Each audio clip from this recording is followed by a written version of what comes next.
আসানসোলের দক্ষিণ বিধানসভা কেন্দ্রের বিজেপি প্রার্থী অগ্নিমিত্রা পাল আজ আসানসোল পৌর নিগমের 95 নম্বর ওয়ার্ডের শ্যামবাগ ক্যান্টিন পাড়া এলাকায় নির্বাচনী প্রচার চালান।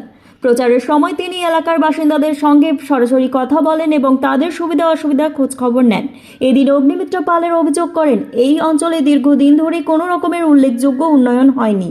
তিনি টিএমসি প্রার্থী তাপস বন্দ্যোপাধ্যায়কে কটাক্ষ করে বলেন, তিনি দুবার এই এলাকায় বিধায়ক ছিলেন, এমনকি যখন রাজ্যে টিএমসি সরকার ছিল তখনও কোনো উন্নয়ন করতে পারেনি। তিনি আরও দাবি করেন, টিএমসি যে উন্নয়নের কথা বলেছেন তা সম্পূর্ণই ভিত্তিহীন। অগ্নিমিত্রা পালের কথায় মানুষকে উন্নয়নের গল্প শোনানো হচ্ছে, কিন্তু বাস্তবে তার কোনো প্রতিফলনই নেই। প্রচারের শেষে তিনি জানান, সাধারণ মানুষের সমস্যার সমাধান এবং এলাকার সার্বিক উন্নয়নই তার প্রধান লক্ষ্য।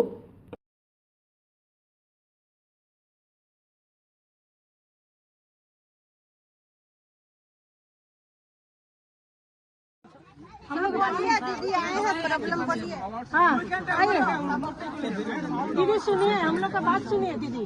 हम लोग का ना नाली बहुत जरूरी है। नाली और रास्ता हम लोग रास्ता थक गए हैं। बहुत टूट गया, देखिए देखिए गोड़ इनका टूट गया आगे साल। করতে পারে। আমি খুব একটা দেখুন, আমরা আসানসোলে দক্ষিণ মানুষ উন্নয়নের জন্য ভোট দেবে, অপশাসনের বিরুদ্ধে ভোট দেবে, সুরক্ষার জন্য ভোট দেবে।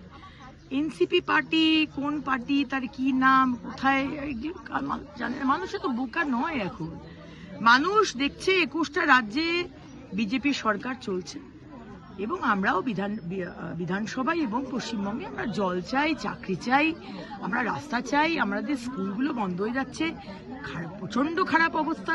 স্কুলগুলোকে ঠিক করতে চাই, প্রাইমারি হেলথ সেন্টার, জেলার হাসপাতালগুলো সেখানে যাতে চিকিৎসা দিতে পারে সেটা চাই।